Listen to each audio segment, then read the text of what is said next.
नमस्कार। मैं हूं डॉक्टर सरिता स्वामी, असिस्टेंट प्रोफेसर, गवर्नमेंट डूंगर कॉलेज बीकानेर। आचार्य भरत मुनि द्वारा लिखा गया नाट्य शास्त्र नाट्य सिद्धांतों का एक बहुत ही महत्वपूर्ण ग्रंथ है।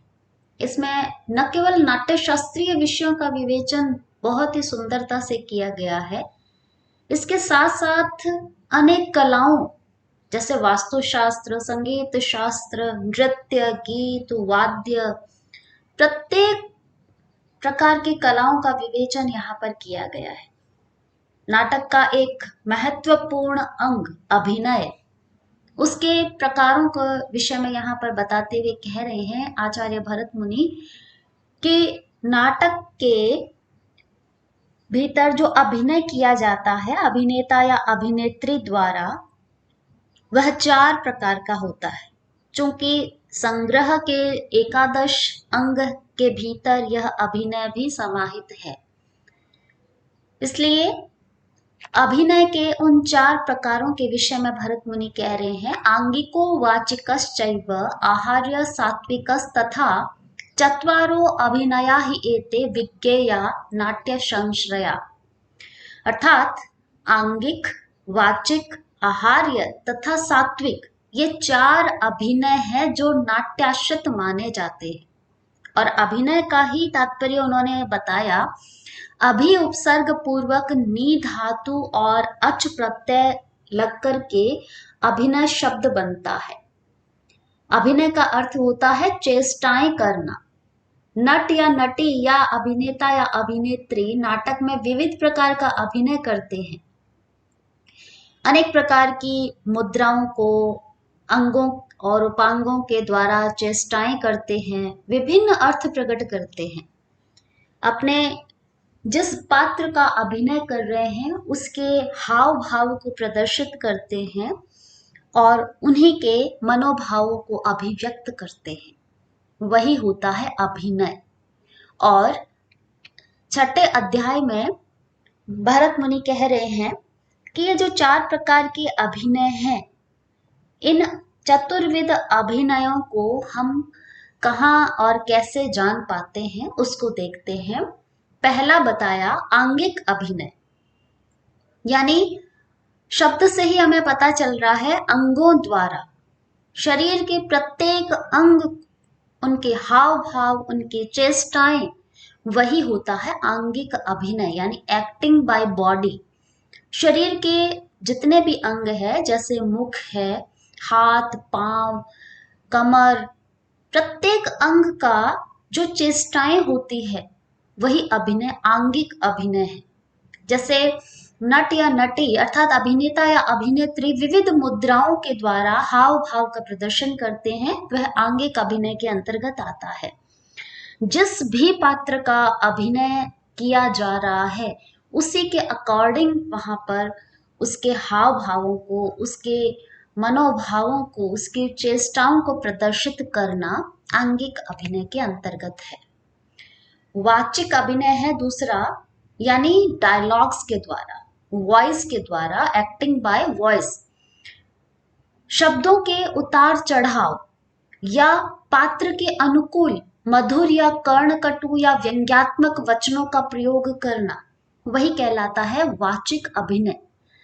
अर्थात जिस पात्र का अभिनय किया जा रहा है वह पात्र उस संवादों के माध्यम से एक सजीव रूप में वहां प्रस्तुतिकरण उसके द्वारा हो जाए, अभिनेता या अभिनेत्री के द्वारा, और दर्शकों को या सहृदय सामाजिकों को ऐसा प्रतीत हो कि साक्षात वही पात्र हमारे समक्ष है। इतना सजीवता से उस वाणी को अभिव्यक्त करना, उन संवादों के द्वारा, उनके वचनों के द्वारा अभिनय करना, वह अभिनय कहलाता है वाचिक अभिनय। शब्दों का उतार चढ़ाव, डायलॉग्स का एक उचित रूप से प्रदर्शन, वही होता है वाचिक अभिनय। तीसरा है आहार्य अभिनय, acting by costume, makeup and props. यानी जिस विषय का और जिन पात्रों का प्रदर्शन किया जा रहा है, जिस काल का नाटक है, उसी काल और उसी पात्र के अनुरूप वेशभूषा को धारण करना, उन्हीं के अनुरूप मेकअप करना और अन्य प्रसाधनों को जो अलंकरण इत्यादि है उनको धारण करना। जैसे यदि कोई राजा का अभिनय किया जा रहा है तो उसी के अनुसार वेशभूषा धारण करना, सर पर मुकुट लगाना, आसपास के वातावरण को वैसा प्रदर्शित करना और साथ में तलवार, मुकुट इत्यादि जो भी अभिनय के योग्य अलंकरण है उन सब को धारण करवाना। ऐसे ही यदि कोई भिखारी का एक पात्र का कर रहा है अभिनय, तो भिखारी के अनुकूल ही वेशभूषा धारण करेगा, उसी के अनुसार वो मलिन वेशभूषा और उसी प्रकार से वहाँ उस दृश्य को रेखांकित करके प्रदर्शन किया जाएगा और उसके व्यंग्यों, उसके जो वचन है उसमें बहुत ही दीनता होगी, तभी वह आहार्य अभिनय के अंतर्गत आएगा। तो जिस पात्र के अनुसार जिस भाव को हम प्रदर्शित करने जा रहे हैं, अभिनेता या अभिनेत्री, उसी के अनुकूल सुंदर या मलिन जो भी वेशभूषा उस समय की तात्कालीन मांग है उसके अनुसार धारण करके उस पात्र को सजीव रूप में प्रस्तुत किया जाता है। एक अच्छे एक्टर को वहां पर बनने के लिए जो जो योग्यताएं होती है वो समस्त योग्यताएं वहां पर प्रदर्शित की जाती है, जिससे कि सहृदय सामाजिक उस समय को भी अनुभूत करे, उस पात्र के मानसिक भावों को भी अनुभूत करे और उसके उस वेशभूषा के अनुसार उसे सजीवता का अनुभव हो। वही कहलाता है आहार्य अभिनय। और चौथा है सात्विक अभिनय।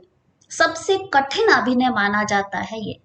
व्यक्ति अपने हाव भाव, अपने अंगों की चेष्टाओं को अभिव्यक्त कर सकता है, डायलॉग्स है वो उसका अभ्यास करके उसका भी अभिनय कर सकता है, वैसी वेशभूषा भी धारण कर सकता है, चाहे चमकती दमकती हो, वैसे अलंकरण भी धारण कर सकता है। लेकिन यदि एक नाटक को सफल होना है, चाहे वह फिल्म है चाहे नाटक है रंगमंच का, यदि उसको सफल होना है तो उसके जो पात्र है, जिस पात्र का अभिनय कर रहे हैं, उसके मानसिक भावों को भी अनुभूत करके प्रदर्शित करे। अर्थात यदि भय का प्रस्तुतिकरण है तो उसके भीतर से वह भाव आए भय का, उसके फेशियल एक्सप्रेशंस वैसे हो, साथ में ही ऐसा प्रतीत हो कि वह वास्तव में डरा हुआ है। यदि वात्सल्य भाव का प्रदर्शन हो रहा है तो उस महिला के चेहरे पर वह ममत्व परिलक्षित होना चाहिए, उसकी आंखों में वह भाव, स्नेह का भाव दिखना चाहिए, तभी वह सफल नाटक माना जाता है। और जो 8 प्रकार के सात्विक भाव बताए थे हमने पिछले वीडियोस में, वहां उन 8 प्रकार के सात्विक भावों को ही प्रदर्शित करना, जैसे स्तंभ, स्वेद, रोमांच, स्वरभंग, वैपथु, वैवर्ण्य, अश्रु और प्रलय इत्यादि। यानी जैसे पात्र और उस परिस्थिति की मांग होती है उसी के अनुसार घबराहट हो तो पसीना आ जाए, कोई रोमांच करने वाली बात हो तो उसका शरीर पुलकित हो, ऐसा रोमांचित उसको दिखना चाहिए, उसके गले में वह इस तरह का स्वर भंग हो जाए, अत्यधिक हर्ष में या अत्यधिक शोक में बहुत ही लड़खड़ाते हुए शब्द बोले, स्वर भंग हो जाए उसके, या कांपने लग जाए, व्यक्ति भय में बिल्कुल पीला पड़ जाए, आनंद में, खुशी में जब वह अश्रु आ जाए। तो इस तरह के जो आंतरिक रूप से भाव प्रदर्शित करने की जो कला है, वह जो अभिनय है, वही कहलाता है सात्विक अभिनय। यानी 8 प्रकार के सात्विक भावों का सजीवता से प्रदर्शन करना, उसके इमोशंस को, जिस पात्र को प्रदर्शित किया जा रहा है उसके इमोशंस को, यदि यशोदा मैया का कृष्ण को देख करके भाव प्रदर्शित हो रहा है वात्सल्य का, तो वो वात्सल्य दिखना चाहिए, वही होता है सात्विक अभिनय। तो इस प्रकार से 4 प्रकार के हमने पढ़े हैं अभिनय के प्रकार। आंगिक यानी अंगों द्वारा, शारीरिक चेष्टाओं के द्वारा प्रदर्शन जो किया जाता है वह आंगिक अभिनय कहलाता है। वाचिक से तात्पर्य डायलॉग्स के द्वारा, चाहे वह सुमधुर वाणी के द्वारा प्रदर्शित हो रहा है, कहीं कर्ण कटु वचनों का भी प्रयोग करना पड़ता है, कहीं व्यंग्यात्मक वचनों को प्रदर्शित करना पड़ता है, तो उसी के पात्र के अनुकूल डायलॉग्स को बोलना, उतार चढ़ाव आना, वह वाचिक अभिनय है। आहार्य यानी वेशभूषा धारण करना, वैसे ही अलंकरण धारण करना। यदि कृष्ण का अभिनय है और यदि मोर पंख नहीं है, बांसुरी नहीं है, तो हम कैसे पहचानेंगे ये कृष्ण है। यदि किसी राजा का प्रदर्शन है और वहां पर उसके सर पर मुकुट नहीं है या वैसी वेशभूषा नहीं है अथवा कोई शस्त्र या अस्त्र उसके हाथ में नहीं है, तो उस प्रकार का वह प्रदर्शन उचित प्रतीत नहीं होगा, वैसा सहृदयों को अनुभूत नहीं होगा। भिखारी का है तो वैसी ही वेशभूषा और वैसा ही उसका अलंकरण। और सबसे इम्पॉर्टेंट है सात्विक अभिनय, अर्थात इमोशंस का प्रदर्शन, अपने भावों का प्रदर्शन करना, वह सात्विक अभिनय। तो इस प्रकार आचार्य भरत मुनि ने 4 प्रकार के अभिनय बताए हैं, आंगिक, वाचिक, आहार्य और सात्विक। ये सभी अभिनय नाट्याश्रित होते हैं, यानी नाटकों में अभिनेता अभिनेत्री आदि पात्र इसका प्रयोग करते हैं। तो इस प्रकार से 4 प्रकार के अभिनयों को हमने पढ़ा। आगे हम और अधिक इस विषय में जानेंगे। संग्रह के अन्य अंगों के विषय में भी आगे हम और पढ़ेंगे।